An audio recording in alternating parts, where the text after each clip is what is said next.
هل لك سر عند الله بينك أنت وبين الله সুদের যে ভয়াবহ পরিণতি সেটা আলোচনা করেছি। আর আমাদের বাস্তবিক ক্ষেত্রে যে লেনদেনগুলো শীতভিত্তিক হয়ে থাকে সেইগুলো আমরা একটু পর্যালোচনা করেছি।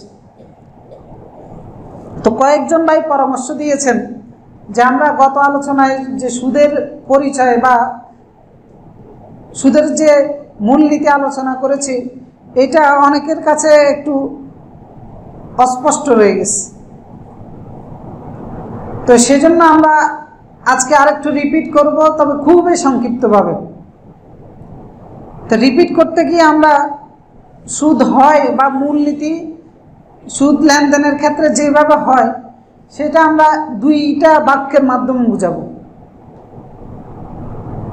তো সেই দুই বাক্যের মধ্যে বুঝতে হলে আপনি একটা জিনিস খেয়াল রাখবেন শুধু, যে আপনার লেনদেন সেটা ক্রয় বিক্রয়ের মাধ্যমে হচ্ছে নাকি ঋণের আদান প্রদান, অথবা কারো কাছে আমানত রাখছেন বা আমানত নিচ্ছেন, জমা রাখছেন অথবা জমা নিচ্ছেন, অথবা কারো কাছ থেকে নির্ধারিত পাওনা নিচ্ছেন, এইভাবে লেনদেন হচ্ছে নাকি ক্রয় বিক্রয়ের লেনদেন হচ্ছে।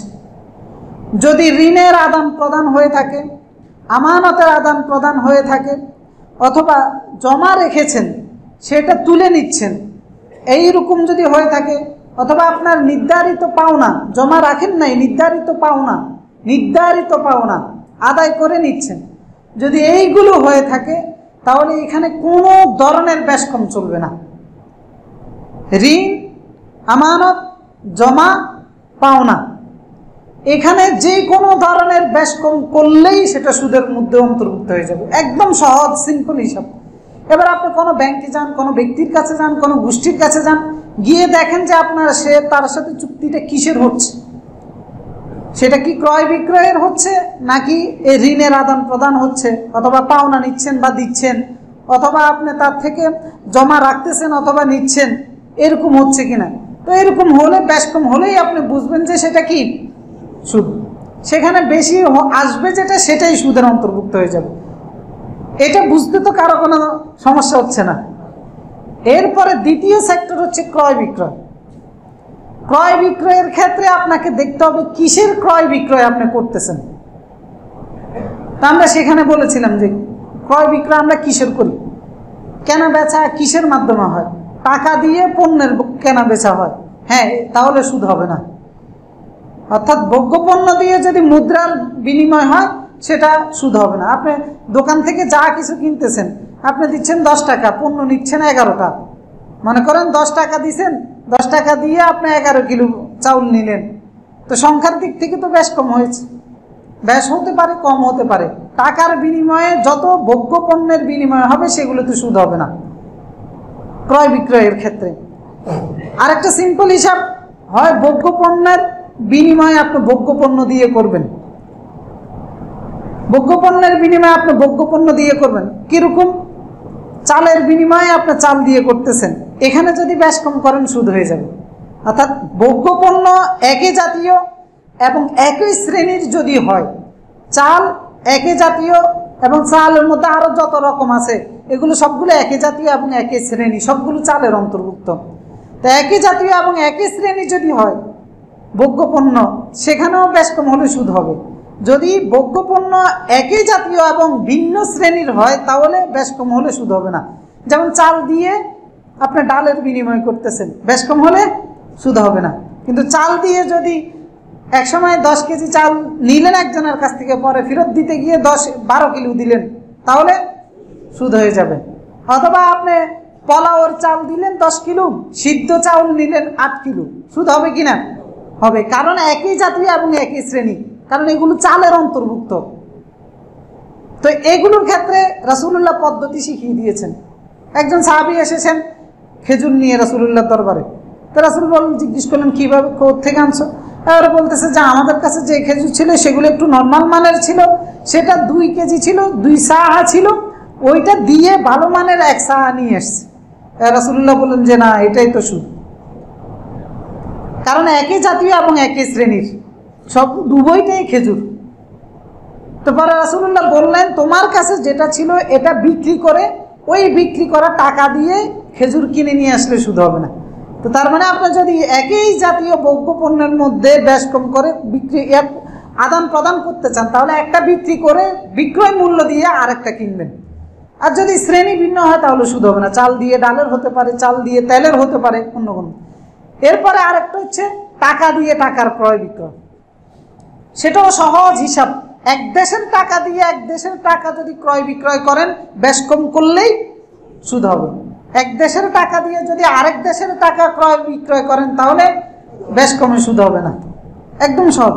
তো আশা করি বিষয়টা বুঝতে পারছেন যে ক্রয় এবং বিক্রয়ের ক্ষেত্রে কিভাবে সুদ হয়, আর লেনদেন অথবা জমা অথবা আমানত সেগুলোর ক্ষেত্রে যে কোনো অ্যাঙ্গেল থেকে যদি আপনি বেশ কম করেন সুদ হয়ে যাবে। আর ক্রয় বিক্রয়ের ক্ষেত্রে কি ক্রয় করতেছেন, কি বিক্রয় করতেছেন, সেটার উপরে ডিপেন্ড করে সুদটা বের হয়ে আসবে।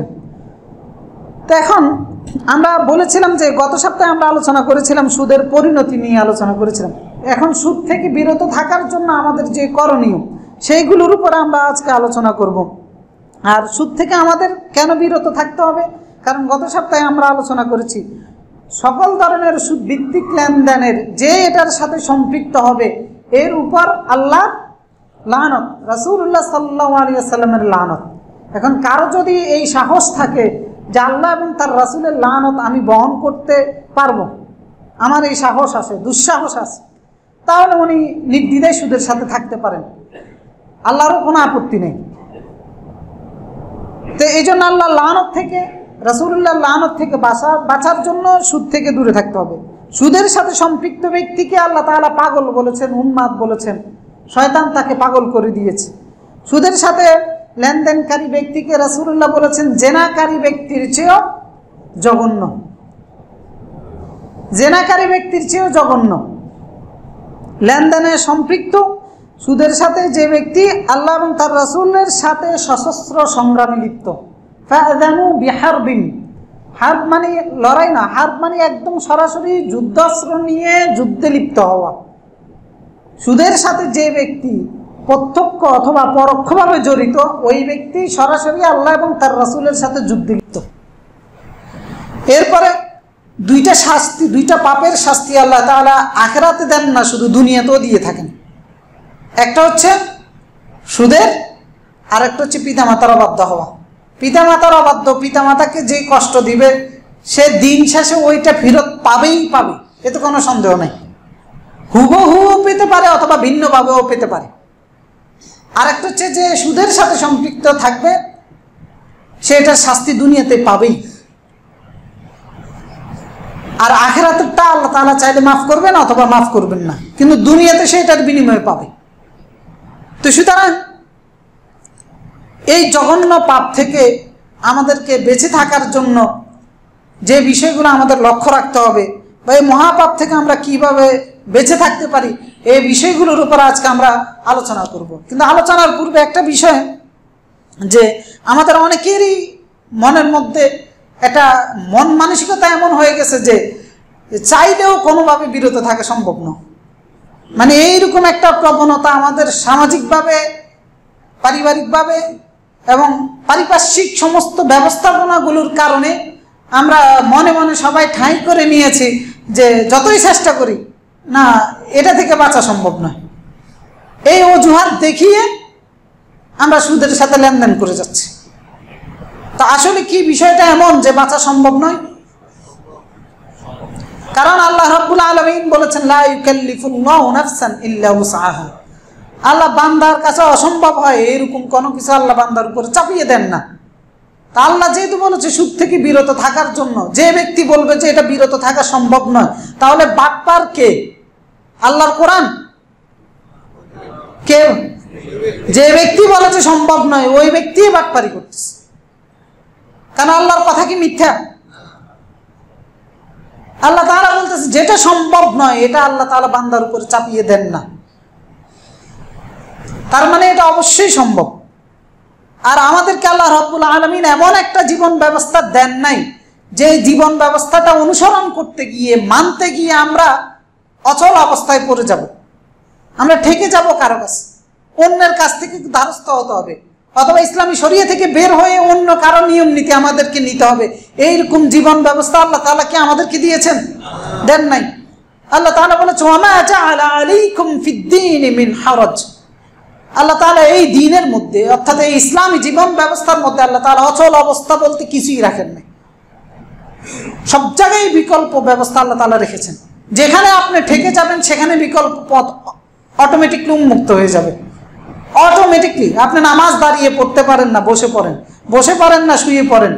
আপনি ওযু করতে পারতেছেন না, তায়াম্মুম করেন, তায়াম্মুমও করতে পারতেছেন না আপনি, তাহলে আপনি এমনি নামাজ পড়েন। সব জায়গায় বিকল্প ব্যবস্থা আছে। কিন্তু সমস্যা হচ্ছে আল্লাহর বিকল্প ব্যবস্থা আমরা নেই না, আমাদের পছন্দ হয় না। এরপরে দিয়ে এবার আমরা পারিপার্শ্বিক অবস্থাগুলোকে নিজেরা ওজোর হিসেবে দেখাই। তা আল্লাহ তাআলা বলছেন যে তিনি এমন দিন আমাদেরকে দেন নাই যেই দিন মানতে গিয়ে আমাদের জন্য অচল অবস্থা তৈরি হবে। কারণ এই দিন আল্লাহ তাআলা বলেছেন আল ইয়াউমা আকমালতু লাকুম দীনাকুম, পরিপূর্ণ করে দিয়েছেন এই দিন।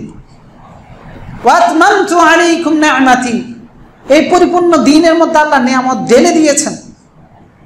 তো সুতরাং এটা অপরিপূর্ণ দিন নয় যে আপনাকে এই ইসলামী জীবন ব্যবস্থা বাদ দিয়ে অন্য জীবন ব্যবস্থা ধারস্থ হতে হবে বাধ্য হয়ে, না, এরকম কোনো অবস্থায় নাই।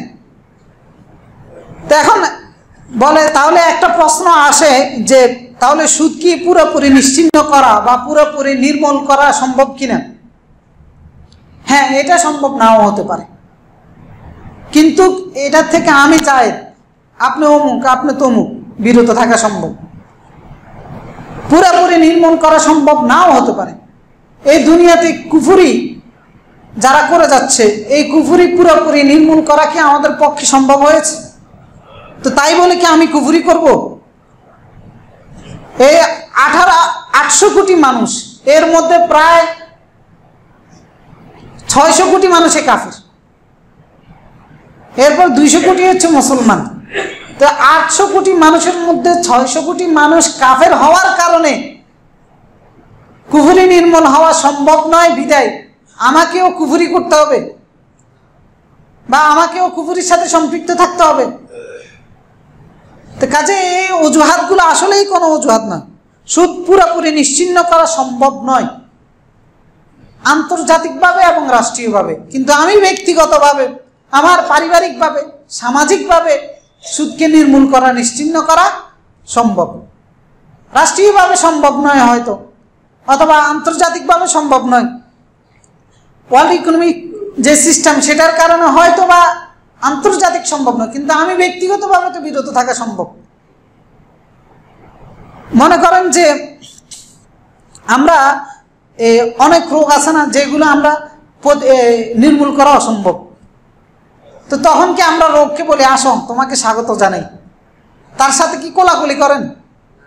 যেমন ডায়াবেটিস নির্মূল করা কি সম্ভব? নিশ্চিহ্ন করা সম্ভব। তো সেই জন্য কি কেউ ডায়াবেটিসের ওষুধ খাওয়া ছাড়া থাকেন? ডায়াবেটিসের জন্য যে নিয়ম, ডায়াবেটিস থেকে বাঁচার জন্য যে নিয়ম নীতি আপনাকে ফলো করা উচিত, সেটা ফলো না করে কি ডায়াবেটিসকে বলেন যে আসো হে রোগ, হে ব্যাধি, তোমাকে আমি স্বাগত জানাই, তুমি আমার শরীর উন্মুক্ত করে দিয়েছি, যেভাবে ইচ্ছে সেইভাবে তুমি বসবাস করো, এরকম করেন না কি কেউ? অথবা ক্যান্সার অথবা লিভার সিরোসিস হয়ে যায়, যেগুলো মরণঘাতী ব্যাধি, সেগুলো থেকে বাঁচার জন্য এমন একজন কি আছেন যে বাঁচার জন্য চেষ্টা করেন না? তো তাহলে বলেন, আমরা ওই রোগগুলো থেকে প্রতিরোধ করার জন্য, জানি এটা নির্মূল করা সম্ভব নয়, কিন্তু প্রতিরোধ করার জন্য, এর ক্ষতি থেকে, অনিষ্টা থেকে নিজকে বাঁচিয়ে রাখার জন্য নিজের সর্বোচ্চ প্রচেষ্টাটা চালাই। তো তাহলে বলেন, এই যে সুদ, এটা কি ডায়াবেটিসের চাইতে কম ক্ষতিকর? অথবা এটা কি ক্যান্সারের চেয়ে কম ক্ষতিকর? অথবা মরণঘাতী যে কোনো ব্যাধির চেয়ে এইটা একজন মুমিনের জন্য কি কম ক্ষতিকর? একটা দেশ, একটা রাষ্ট্র, একটা পরিবার, একটা ব্যক্তিকে ধ্বংস করে দেওয়ার জন্য, নিঃস্ব করে দেওয়ার জন্য সুদের ভূমিকা কি ক্যান্সারের চেয়েও কম? তো তাহলে সেখানে আমরা নানান রকমের প্রচেষ্টা চালাই ওইগুলো থেকে বাঁচার জন্য, ওই রোগগুলো থেকে। তো যেটা ক্যান্সারের চেয়েও জঘন্য, ঈমান নষ্ট করার জন্য, ঈমানদার সমাজের পরকালের সফলতাকে রুখে দেওয়ার জন্য ডায়াবেটিস অথবা ক্যান্সারের চেয়ে সুদ কি কম ক্ষতিকর? বেশি ক্ষতিকর। তো তাহলে আমরা সেগুলোর ক্ষেত্রে আমরা কত রকমের প্রস্তুতি, কত রকমের প্রিপারেশন নিই। জানি যে এটা একবার পুরো নির্মূল করা সম্ভব নয়। তো আমরা সুদের ক্ষেত্রে আসলে কেন তখন বলি যে আমি বাধ্য হয়ে গেছি, আমি এখানে পারতেছি না, আর আমার কিছু করার নাই। এই ধরনের কথাবার্তাগুলো ওই রোগের ক্ষেত্রে বলতে পারেন না, এক্ষেত্রে আসলে কেন বলেন? তো তার মানে গন্ডগোল হচ্ছে আমাদের মাইন্ডসেটে, আমাদের মন মানসিকতায়, আমাদের ইমানের মধ্যে। তা আসল জায়গা আমাদেরকে ঠিক করতে হবে। আসল জায়গা হচ্ছে এটা, আমাদের ইমানের জায়গা, যে আমি আসলে কাকে ভয় করতেছি। আমি কি আল্লাহকে প্রাধান্য দিচ্ছি নাকি দুনিয়াবি স্বার্থকে প্রাধান্য দিচ্ছি? সুতরাং আমরা যে কথাগুলো আজকে বলবো, এই কথাগুলো যিনি দুনিয়াকে প্রাধান্য দিবেন, ওনার এই কান দিয়ে ডুববে, কান দিয়ে বের হয়ে যাবে, ওনার এগুলো কিছু যায় আসে না। এই জন্য আল্লাহ তাআলা বলেছেন, ইয়া আইয়ুহাল্লাযীনা আমানু, হে ঈমানদারগণ, ইত্তাকু, আল্লাহকে ভয় করো, ওয়াযারু মা বাকিয়া মিনার রিবা, সুদ যা আছে ছেড়ে দাও। এই জন্য আসল জায়গা, সমাধানের জায়গা হচ্ছে আল্লাহকে ভয় করা। হ্যাঁ, এইটা যদি কারোর মধ্যে না থাকে তাহলে যত অ্যাঙ্গেল থেকে আপনি তাকে বুঝান তার পক্ষে সম্ভব না, সে আরো পাল্টা যুক্তি দিবে। এখন এই যুক্তিগুলো দেওয়ার আগে আপনি আগে নিজে নিজকে একবার প্রশ্ন করুন যে আসলে এই লেনদেনটার সাথে সম্পৃক্ত যে আমি হচ্ছি, আমি নানান রকমের অজুহাত দেখাচ্ছি, এগুলো কি আমার অজুহাত নাকি আমার দুনিয়াবি স্বার্থ লুফে নেওয়ার জন্য বাহ্যিক কোনো ধরনের প্রতারণা? নিজে নিজকে জিজ্ঞেস করলে উত্তর পেয়ে যাবেন। কারণ আল্লাহ বলেছেন, বালিল ইনসানু আলা নাফসিহি বাসীরা, মানুষ নিজের ব্যাপারে সূক্ষ্মদর্শী, প্রত্যেকে নিজের ব্যাপারে খুব ভালোভাবেই জানে। ওয়ালাউ আলকা মাআযিরা, বাহ্যিকভাবে যত ওজরে সে দেখাক না কেন, বাহ্যিকভাবে আপনি যতটাই দেখেন না কেন, এটার কারণে ওইটার কারণে, আল্লাহ বলতেছে যে সে নিজের ব্যাপারে নিজে সবচেয়ে বেশি ভালো জানে। তো যারা আমরা লেনদেনের সাথে সম্পৃক্ত, প্রত্যক্ষ অথবা পরোক্ষভাবে, কেউ চাকরির মাধ্যমে, অথবা কেউ সুদভিত্তিক লেনদেন করার মাধ্যমে, কেউ সুদ খাওয়ার মাধ্যমে, কেউ দেওয়ার মাধ্যমে, আরো নানানভাবে যাতে যে যতভাবে সম্পৃক্ত আছে, আপনি আপনাকে প্রশ্ন করুন যে আপনি কোন স্বার্থে এটার সাথে আছে। আপনি কি আল্লাহর স্বার্থে নাকি আপনার দুনিয়াবি স্বার্থে? তো তাহলে আপনি জবাব পেয়ে যাবেন যে এটা থেকে আপনার বাঁচা সম্ভব কিনা। এখন বিকল্প যেগুলো আছে সেগুলো আপনি নেওয়ার জন্য প্রস্তুত না। যদি আপনি বিকল্পগুলো নিতে পারেন তাহলে অবশ্যই এটা থেকে আপনার বিরত থাকা অবশ্যই সম্ভব। কারণ আমাদের অর্থনৈতিক যে কাঠামোটি, এটা একটা মহামারী আকারে ধারণ করেছে, সুদভিত্তিক যে অর্থনৈতিক কাঠামো। তো এটার থেকে আমাদেরকে ইমানকে হেফাজত করার জন্য, আমলকে হেফাজত করার জন্য, পরকালের নাজাতকে নিশ্চিত করার জন্য অবশ্যই এই সুদভিত্তিক লেনদেন থেকে আমাদেরকে বিরত থাকতে হবে। এবং এটাও স্পষ্টভাবে যে কোনো লেনদেন করার আগে জানতে হবে যে কোনটার মধ্যে সুদ আছে আর কোনটার মধ্যে সুদ নেই। যদি সুদ থাকে তাহলে যে পরিণতিগুলো আল্লাহ তার রাসূল বলেছেন এগুলো আমাকে অবশ্যই ভোগ করতে হবে। তো এই ভোগ থেকে বিরত থাকার জন্য প্রথম যেটা, সেটা হচ্ছে যে আল্লাহর ভয়। আপনার মধ্যে যদি আল্লাহর ভয় না থাকে তাহলে সারাদিন ওয়াজ নসিহত করেও কোনো লাভ নেই, কোনো লাভ নেই। কারণ আল্লাহ তাআলা কোরআন দিয়ে সতর্ক করার জন্য বলেছেন যে বিশ্বাস করে তাকে। এন্ড যে কোরআন বিশ্বাসই করে না, তো তাকে আমি কোরআন দিয়ে সতর্ক করে কি করব? কোরআনে আল্লাহ ভয় দেখিয়েছেন জাহান্নামের, কোরআনে আল্লাহ আশা জাগিয়েছেন জান্নাতের মাধ্যমে। তো এখন যে কোরআনেই বিশ্বাস করে না, যে আল্লাহকে ভয় করে না, তো তাকে এই কোরআন দিয়ে সতর্ক করা অথবা সুসংবাদ দেওয়ার কোনো জায়গাও নেই। তো সেই জন্য প্রথম যেটা, সেটা হচ্ছে যে আল্লাহর ভয়, নিজের ইমানকে ঠিক রাখা। আল্লাহ বলেছেন, ইয়া আইয়ুহাল্লাযীনা আমানু তাকুল্লাহ ওয়া যারু মা বাকিয়া মিনার রিবা ইন কুনতুম মুমিনিন, যদি ইমানদার হও তাহলে এই লেনদেন থেকে, সুদভিত্তিক লেনদেন থেকে দূরে থাকো, অর্থাৎ সুদ খাওয়া থেকে দূরে থাকো, দেওয়া থেকে দূরে থাকো। এবং এই লেনদেন যেখানে সম্পাদিত হয় সেটার সাথে প্রত্যক্ষ অথবা পরোক্ষ যে কোনো ধরনের সম্পর্ক বিচ্ছিন্ন করো। চাকরি থাকলে সেটাও বাদ দাও, বিকল্প জায়গাগুলো খোঁজো। সুতরাং এরপরে দ্বিতীয় যেটা আমাদেরকে করতে হবে সেটা হচ্ছে যে আমাদের মধ্যে আমানতদারিতা আছে নাই, উঠে গেছে। কারোর মধ্যে আমানতদারিতা নাই। আমরা কি ওয়াদা করলে সেটা রক্ষা করি? বেশিরভাগ রক্ষা করি না। প্রতিশ্রুতি দিলে সেটা রক্ষা করি, সেটাও রক্ষা করি না। এই সুদভিত্তিক অর্থনৈতিক লেনদেনের সাথে মানুষ সম্পৃক্ত হওয়ার পিছনে বড় একটা কারণ হচ্ছে এটা, আমানতদারিতা না থাকা, ওয়াদা রক্ষা না করা, প্রতিশ্রুতি রক্ষা না করা। মানে একজনের কাছ থেকে টাকা দিলে সে সেটা নষ্ট করে ফেলতেছে, আমানত দিচ্ছে না। আবার কেউ টাকা ধার নিয়ে ওয়াদা রক্ষা করতেছে না, প্রতিশ্রুতি রক্ষা করতেছে না। তা আমানতদারিতা না থাকার কারণে, ওয়াদা না থাকার কারণে, প্রতিশ্রুতি পালন না করার কারণে দেখা যাচ্ছে যে আমি কারো কাছ থেকে ঋণ পাচ্ছি না, আমি কারো কাছ থেকে ঋণ পাচ্ছি না, কেউ আমাকে ঋণ দিচ্ছে না। এমনকি ব্যবসা করতে গিয়ে লাভ লসের মাধ্যমে কারোকে অংশীদার হতে বললে সে অংশীদার হচ্ছে না, কারণ সে আমাকে ট্রাস্ট করে না, আমাকে বিশ্বাস করে না। সে মনে করে যে হ্যাঁ, লাভ লসের নিয়ম শরীয়তে থাকলেও এই ব্যক্তি ইচ্ছে করে লস করবে। বিষয়টা তো এরকম, যার কারণে কেউ আমাকে অংশীদারির ভিত্তিতে ব্যবসায় নিচ্ছেও না, দিচ্ছেও না। আমানতদারিতা, ওয়াদা, প্রতিশ্রুতি এইগুলো না থাকার কারণে দেখা যাচ্ছে যে মানুষ ধীরে ধীরে সুদভিত্তিক লেনদেনের দিকে সম্পৃক্ত হচ্ছে। তা এখন আমরা মুসলিম, রাসূলুল্লাহ যেখানে বলেছেন লা ঈমান লিমান লা আমানাতা লা, ঈমানে নাই যার মধ্যে আমানতদারিতা নাই, ওয়ালা দীন লিমান লা আহদা লা, যার মধ্যে দিনদারিত্ব নাই, প্রতিশ্রুতি রক্ষা করে না, তার মধ্যে দিনদারিত্বই নেই। তা আপনি ঈমান যেখানে নাই সেখানে সুদ দূর করবেন কিভাবে? আমানত যেখানে নাই সেখানে সুদ দূর করবেন কিভাবে? আপনাকে আমাকে প্রত্যেকের জায়গা থেকে আমানতদার হতে হবে, প্রত্যেকের জায়গা থেকে প্রতিশ্রুতি রক্ষা করতে হবে। তখন আমি একজনের কাছে যাই টাকা চাইলে সে দিবে, যে এই ব্যক্তি যেভাবে নেয় এইভাবে ফেরত দিয়ে দেয়, তার কথা ঠিক আছে, প্রতিশ্রুতি রক্ষা করে, ওয়াদা দিলে ওয়াদা রক্ষা করে। তখন আপনি যে কারো কাছ থেকে ধার পাইলে ধার পাবেন, আপনার সুদের কাছে যেতে হবে না। এখন আমানতদারিতা নাই, ওয়াদা রক্ষা করি না, যার কারণে আমরা ঋণ পাইও না, কেউ ঋণ দেয়ও না। পরে এবারে ছুটে যাচ্ছেন সুদভিত্তিক ব্যাংকের কাছে বা যার কাছে সুদের ভিত্তিতে পাবেন তার কাছে। কিন্তু তার কাছে যাওয়ার আগে নিজকে এমন যোগ্য ব্যক্তি হিসেবে গড়ে তুলুন যে আমি কোনো অবস্থাতেই সব বিসর্জন দিয়ে দিব, তারপরে আমানতের খেয়ানত করব না। তখন তো এক ব্যক্তি আপনাকে টাকা দিবে, যে কোনো মূল্যে দিবে, যে এই ব্যক্তি নিজের সম্পদ বিক্রি করে হলেও আমার পাওনা পরিশোধ করবে।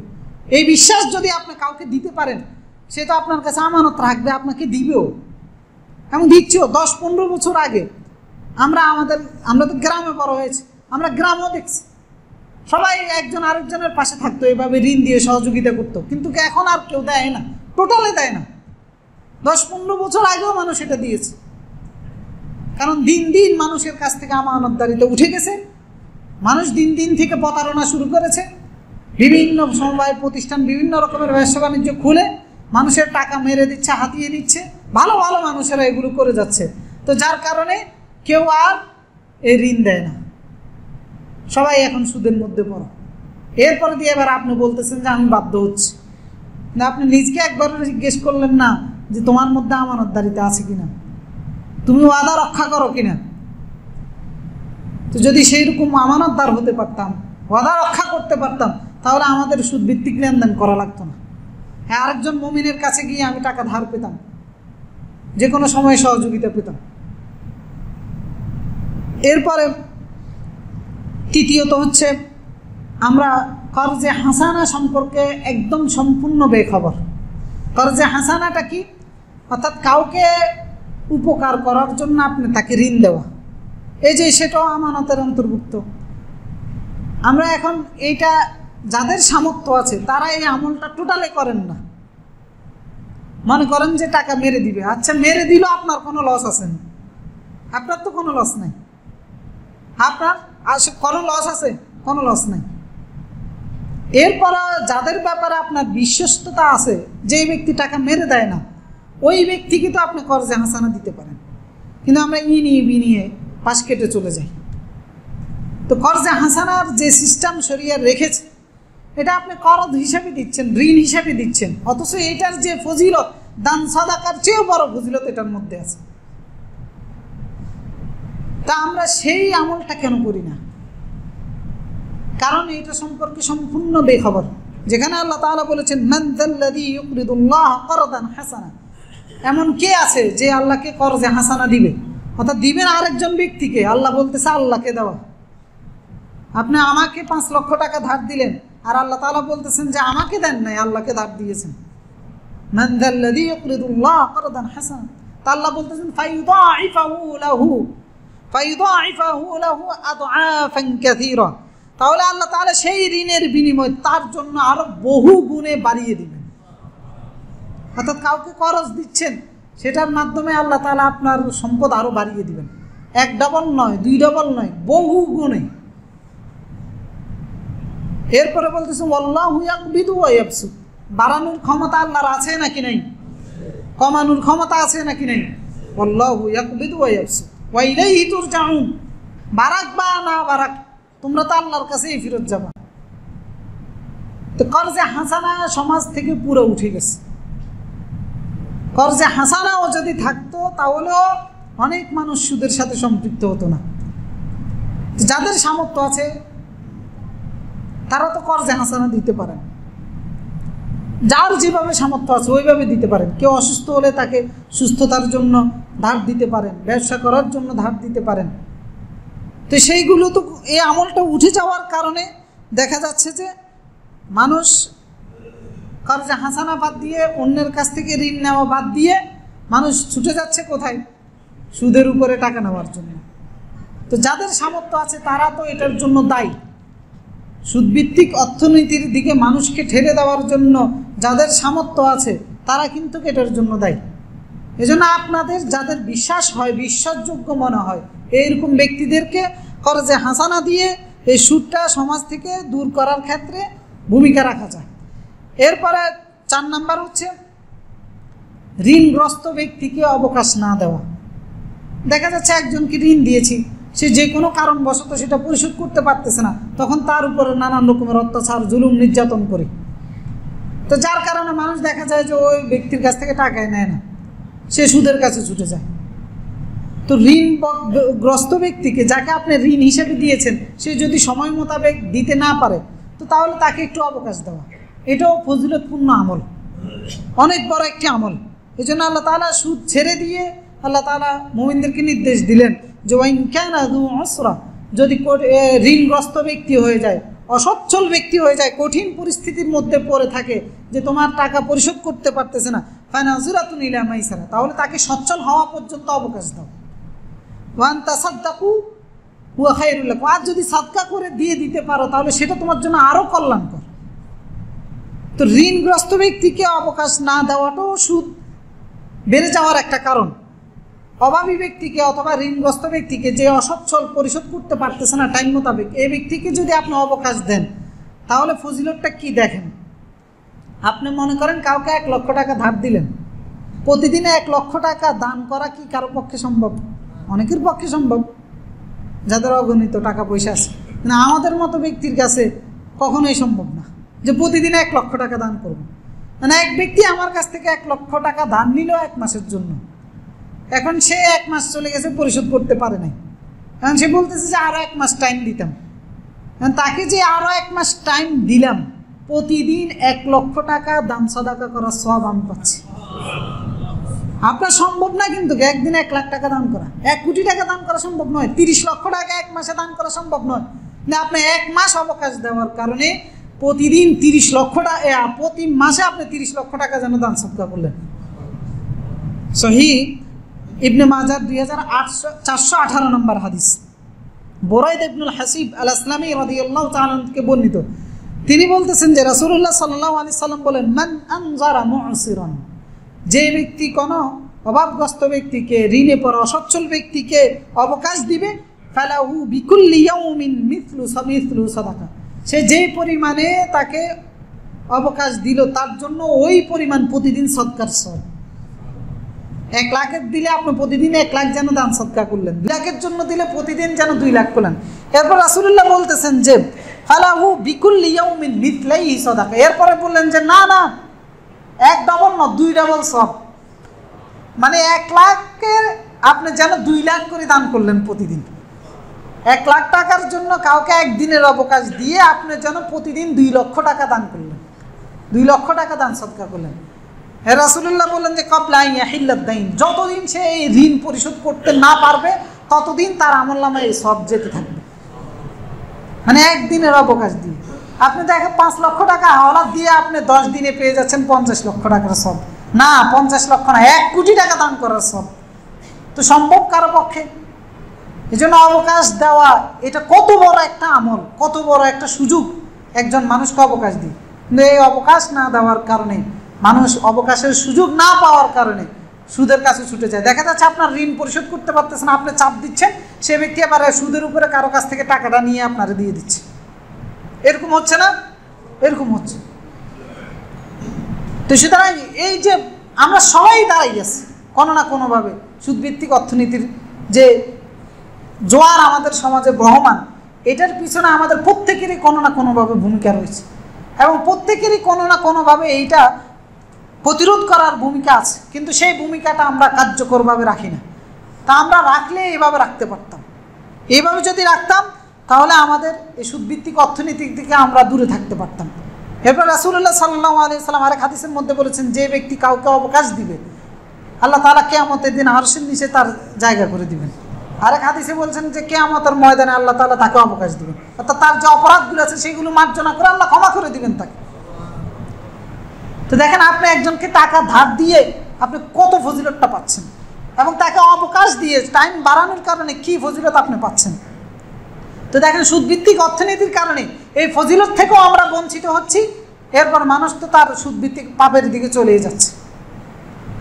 কারণ যাদের সামর্থ্য আছে তারা এই আমলগুলো করলেও কিন্তু সমাজ থেকে সুদ রহিত হয়, দূর হয়, বা সুদ থেকে আমরা দূরে থাকতে পারতাম, কিন্তু আমরা তো এগুলো করি না। আমরা বলতেছি যে পথ আছে বাঁচার, কিন্তু সেই পথে আমরা হাঁটি না। হাঁটলে এইভাবে হাঁটলে আমরা সেটাকে প্রতিরোধ করতে পারবো। এখন এইভাবে হাঁটা আমাদের প্রত্যেকের দায়িত্ব। এরপরে আর একটা হচ্ছে যে শরিয়া ভিত্তিক ব্যাংকের কাছে যাওয়া, এটা আমরা আগামী সপ্তাহে আলোচনা করব, কারণ সেখানে অনেকের আবার অনেক ধরনের প্রশ্ন থাকে আলোচনা করতে গেলে, তো সেইগুলো নিয়ে সব নিয়ে আমরা আগামী সপ্তাহে আলোচনা করব। 6 নাম্বার হচ্ছে সুদকে ব্যক্তি, পরিবার, সমাজ থেকে নির্মূল করার জন্য, কারণ ব্যক্তি থেকে, সমাজ থেকে, পরিবার থেকে সম্পূর্ণরূপে নির্মূল করা সম্ভব। তো এটার জন্য যে জিনিসটা আমাদের বেশি জরুরি ছিল সেটা হচ্ছে যে এই সুদের লেনদেন যারা করে তাদেরকে অ্যাবাউট করা, তাদেরকে এড়িয়ে চলা। তা আমরা কি তাদেরকে এড়িয়ে চলি? দেখেন, রাসূলুল্লাহ যে হাদিসের মধ্যে বলেছেন যে মিশকাতের 2825 নম্বর হাদিস, হানজালা রাদিয়াল্লাহু তাআলা থেকে, যে দিরহামু রিবান ইয়াকুলুর রাজুল, কোনো ব্যক্তি যদি 1 দিরহাম সুদ হিসাবে খায়, আসাদ্দু মিন 36 জানিয়া, 36 বার জেনা করার চেয়েও জঘন্য অপরাধ করল। দেখেন, এই হাদিসটাও যদি আমরা ভালোভাবে উপলব্ধি করে সামাজিকভাবে, ব্যক্তিগতভাবে, পারিবারিকভাবে আমল করতাম তাহলে সুদ এমনি নির্মূল হয়ে যেত। আরেক হাদিসে রাসূলুল্লাহ বলেছেন যে সুদ খাওয়ার সর্বনিম্ন গুনাহটা, পাপটা হচ্ছে মায়ের সাথে জেনা করা। তো এই দুইটা হাদিস বুঝেও যদি আমরা ব্যক্তিগতভাবে, সামাজিকভাবে, পারিবারিকভাবে যদি উপলব্ধি করতাম তাহলে আমরা এই সমাজ থেকে সুদ দূর করতে পারতাম। কিভাবে? দেখেন, এই হাদিসের ভিত্তিতে, আচ্ছা বলেন আপনারা, আমি আপনাদেরকে প্রশ্ন রাখতেছি, যে হাদিসের ভিত্তিতে, যে হাদিসে রাসূলুল্লাহ বলতেছেন সুদ খাওয়া 36 বার জেনা করার চেয়েও জঘন্য, সুদ খাওয়া মায়ের সাথে জেনা করার চেয়েও জঘন্য। এখন আপনারা বলেন, এই হাদিসের ভিত্তিতে সুদের সাথে যে ব্যক্তি জড়িত সেই ব্যক্তি জঘন্য নাকি একজন পতিতা জঘন্য? কোন ব্যক্তি জঘন্য? সুদের সাথে যে ব্যক্তি জড়িত সে হচ্ছে জঘন্য। এখন তাহলে বলেন, একজন পতিতাকে যেভাবে আমরা ঘৃণা করি, যেভাবে আমরা অবজ্ঞা করি, সুদখোরকে কি ওইভাবে আমরা ঘৃণা করি? তো করেন না কেন? এ তো আরো বড় অপরাধী, এ তো আরো জঘন্য ব্যক্তি। যদি আমরা এইভাবে ঘৃণা করতাম তাহলে একজন মানুষ পতিতাবৃত্তিতে জড়িত হতে গিয়ে যতবার ভাবে, যতবার চিন্তা করে, যে ভয় তার মনের মধ্যে জাগ্রত হয়, একজন মানুষ সুদের মধ্যে জড়িত হতে গিয়ে আরো 1000 বার বেশি ভাবত, যদি ওইভাবে ঘৃণাটা আমরা দেখাতে পারতাম সামাজিকভাবে, ওইভাবে যদি আমরা এড়িয়ে চলতে পারতাম। কিন্তু না, দেখা যাচ্ছে যেটা সবচেয়ে বড় সুদখোর ওইটা আমাদের সমাজে সবচেয়ে দামি লোক, ওইটারা আনি বসাই দেন মসজিদের সভাপতি হিসাবে, ওইটারে এনে বসাই দেন মিটিংয়ের মেহমান হিসাবে, অতিথি হিসাবে, প্রতিষ্ঠানের ডোনার হিসেবে ওইটারে আনি বসাই দেন। এটা আপনার ঘৃণা? আচ্ছা বলেন, একজন মানুষ একটা পতিতালয়ের, বেশ্যালয়ে গিয়ে ম্যানেজারি করে, আর একজন মানুষ একটা সুদের মধ্যে গিয়ে ম্যানেজারি করে, কোন বেটা বেশি অপরাধী? তো বেশ্যালয়ের ম্যানেজারকে যেভাবে ঘৃণা করেন, সুদের লেনদেন যে বেটা করে ওইভাবে এটারে কি এভাবে ঘৃণা করেন? কেন করেন না? অপরাধী কে বেশি? তো ওইভাবে ঘৃণা করাটা কি উচিত ছিল না? তো যদি ওইভাবে ঘৃণা করতাম আমরা, তাহলে সুদের লেনদেনের ম্যানেজারই তো দূরে থাক, কেউ সে সুদের লেনদেনের ঠিকাদার বলেন অথবা ওয়েটার হিসেবেও কাজ করতো না, যদি আমাদের ঘৃণাটা কার্যকর প্র্যাকটিক্যালভাবে থাকতো। কিন্তু আমরা মুখে বলি আর কি, কিন্তু প্র্যাকটিক্যালভাবে কোথায় আপনার ঘৃণা? যেখানে এই হাদিসের ভিত্তিতে জেনা করার চেয়েও জঘন্য, এই হাদিসের ভিত্তিতে যদি আমরা বলি যে পতিতালয়ে জেনা হয় সেটা বেশি জঘন্য, নাকি যে জায়গায় সুদের লেনদেন হয় সেটা জঘন্য? যে জায়গায় সেটা বেশি জঘন্য। তো তাহলে আপনি তো আপনার বাড়িটা ভাড়া দিয়ে দিচ্ছেন সুদের লেনদেন করার জন্য, বিশাল সাইনবোর্ড লাগায় রাখছেন যে ব্যাংক, বিমা, ইন্স্যুরেন্সের জন্য এই জায়গা নির্ধারিত, আপনার ঘৃণা কোথায়? তো সুদ কেমনে দূর হবে সমাজ থেকে?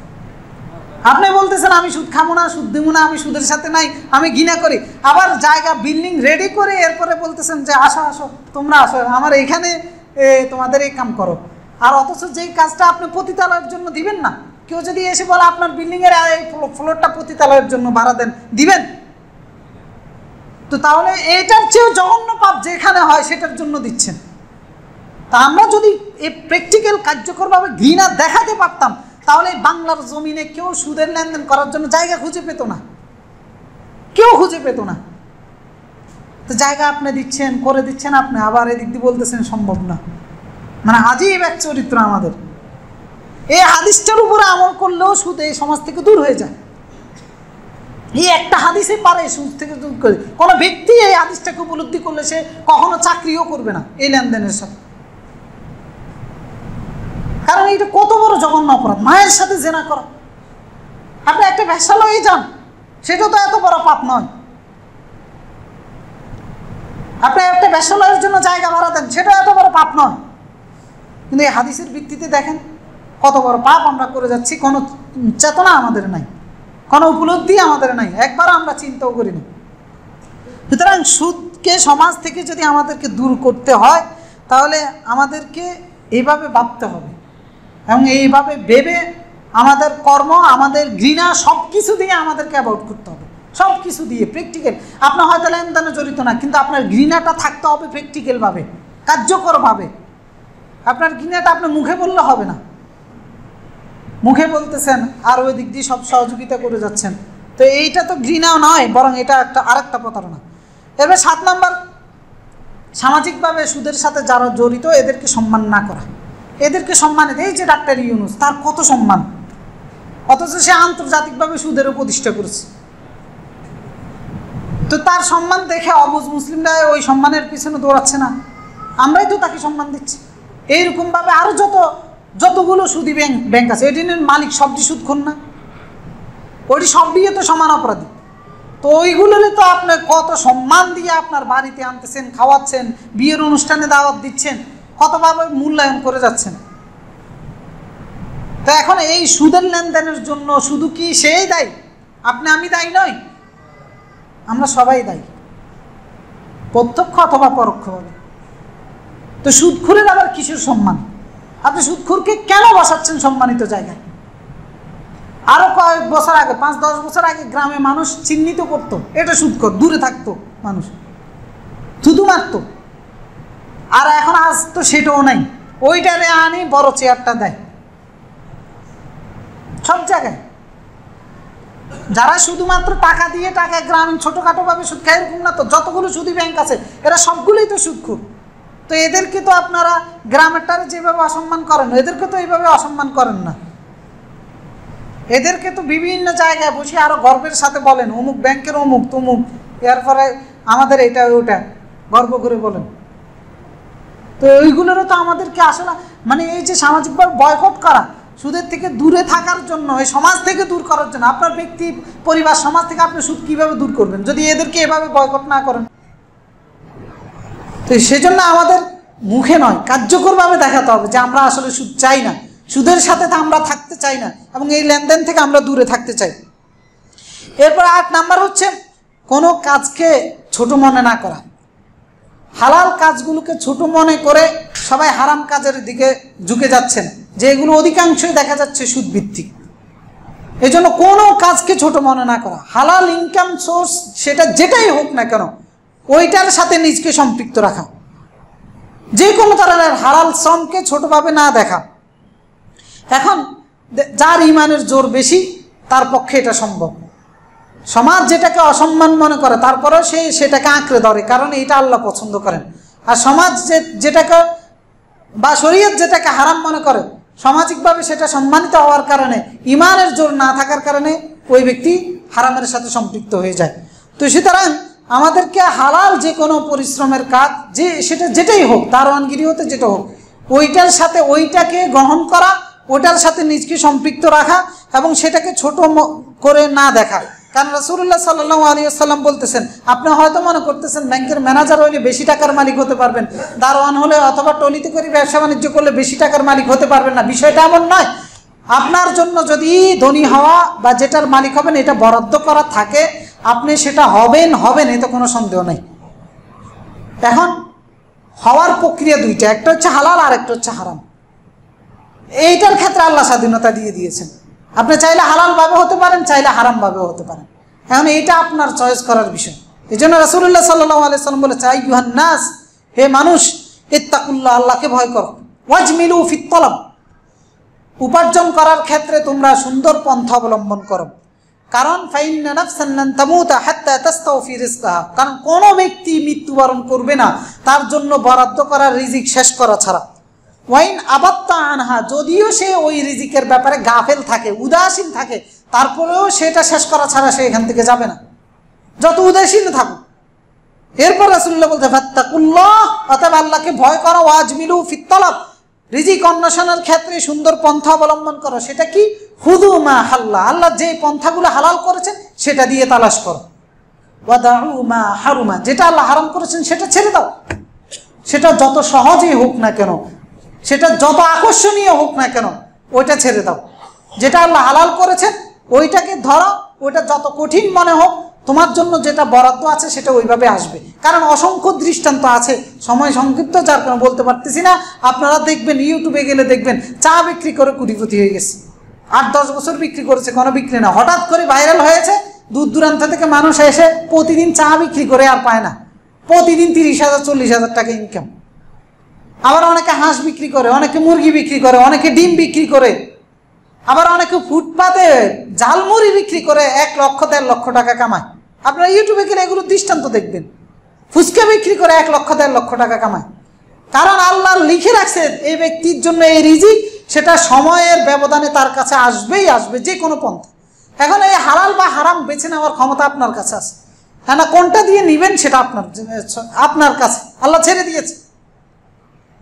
তো সুতরাং সুদেরটা যত আকর্ষণীয় হোক না কেন, যত আরামেরও হোক না কেন, সেটার মধ্যে আরাম নেই, সেটা আমাদেরকে ছাড়তে হবে। তো এই ছাড়ার মন মানসিকতা আমাদেরকে রাখতে হবে। এই জন্য মন মানসিকতা রাখার জন্য আমাদেরকে মনে করতে হবে যে কোনো মূল্যেই আমি হালালের উপরে থাকবো, যে কোনো মূল্যে। সেটা জীবন দিয়ে হলো যদি আপনি হালালের উপরে থাকেন, মূল্যে আপনি আল্লাহর কাছে বলতে পারবেন না যে আল্লাহ হালালের উপরে থাকতে গিয়ে মরে গেছে। তা আল্লাহ কি আপনাকে জান্নাত না দিয়ে পারবে? তো তাহলে সহজ উপায়। সুতরাং এই পন্থাগুলো অবলম্বন করার মাধ্যমে আমরা সুদ থেকে বিরত থাকতে পারবো। শুধু একটা জিনিস, যাদের একান্তই লেনদেন করার প্রয়োজন, সুদের লেনদেন বলেন অথবা অন্য কোনো লেনদেন, এগুলো আমরা সবার জন্য প্রযোজ্য। কিন্তু অনেকেরই আছে লেনদেন করা লাগে না, তারা তো আলহামদুলিল্লাহ এগুলো অনুসরণ করে সুদ থেকে বিরত থাকবেন। অনেকেরই আছে লেনদেন করা লাগে, লেনদেন ছাড়া ওনার নিত্য নৈমিত্তিক প্রয়োজনটাই মিটে না। প্রয়োজন 2 রকমের, একটা হচ্ছে নিত্য প্রয়োজন, আর একটা হচ্ছে অতিরিক্ত প্রয়োজন। তো নিত্য প্রয়োজনটাই যার মিটে না, তিনি আপনার লেনদেনের সাথে সম্পৃক্ত হতে হয়। তো তিনি সেই ক্ষেত্রে আপনি শরিয়া ভিত্তিক লেনদেনের মধ্যে সম্পৃক্ত হতে পারেন, সেটা হচ্ছে যে শরিয়া ভিত্তিক ব্যাংকিং ব্যবস্থার সাথে সম্পৃক্ত হতে পারেন। তো শরিয়া ভিত্তিক ব্যাংকিং নিয়ে আমরা ইনশাআল্লাহ আগামী সপ্তাহে আলোচনা করব ইনশাআল্লাহ। তো আজকে আমরা সুদ থেকে আরও কয়েকটা বিষয় ছিল, সময় তো আমাদের শেষ, যার কারণে সেগুলো আমরা আলোচনা করতে পারি না। ইনশাআল্লাহ আগামী সপ্তাহে আরও 2-3টে বিষয়ের উপর আলোচনা করে আমরা শরিয়া ভিত্তিক ব্যাংকিংয়ের উপর আলোচনা করব। তো আজকে যে আলোচনা করেছি আশা করি আমরা সবাই বুঝতে পেরেছি। আল্লাহ তাআলা আমরা সবাই যেন সেই আলোচনার ভিত্তিতে আমাদের নীতি কর্ম ঠিক করতে পারি, লেনদেনগুলো করতে পারি। আল্লাহ তাআলা আমাদের সকলকে সেই তৌফিক দান করুন। আকুলু কওলি হাযা ওয়া আস্তাগফিরুল্লাহল আযীম লি ওয়া লাকুম ফাস্তাগফিরুহু ইন্নাহু হুয়াল রাহিম। আপনাদের ডান পাশে দান বাক্স আছে, দান বাক্সটা একটু চালিয়ে নিন। আলহামদুলিল্লাহি আলা ইহসানি ওয়া শুকরু লাহু আলা তাওফীকি ওয়া ইমতিনানি ওয়া আশহাদু আন লা ইলাহা ইল্লাল্লাহ ওয়াহদাহু লা শারীকা লাহু তা'যীমান লিশানি ওয়া আশহাদু আন্না মুহাম্মাদান আবদুহু ওয়া রাসূলুহু দাঈ ইলা রিদওয়ানি সাল্লাল্লাহু ওয়া সাল্লামা আলাইহি ওয়া আলা আলিহি ওয়া সাহবিহি ওয়া মান সারা আলা নাহজি ওয়া ইসতান্না বিসুন্নতি ইলা ইয়াউমিদ্দিন। সম্মানিত উপস্থিতি, আল্লাহ রাব্বুল আলামিন আমাদেরকে সৃষ্টি করেছেন তার বান্দা হিসেবে, আর আমাদের জন্য একটা নির্দিষ্ট সময় তিনি ঠিক করেও রেখেছেন। ওই নির্দিষ্ট সময় আমরা সবাই এই দুনিয়া থেকে চলে যাব। কারণ এই নির্দিষ্ট সময়টা শেষ হওয়ার আগ পর্যন্ত যা কিছু করি প্রতিটা কর্মের জন্য আমাদেরকে আল্লাহর কাছে হিসাব দিতে হবে।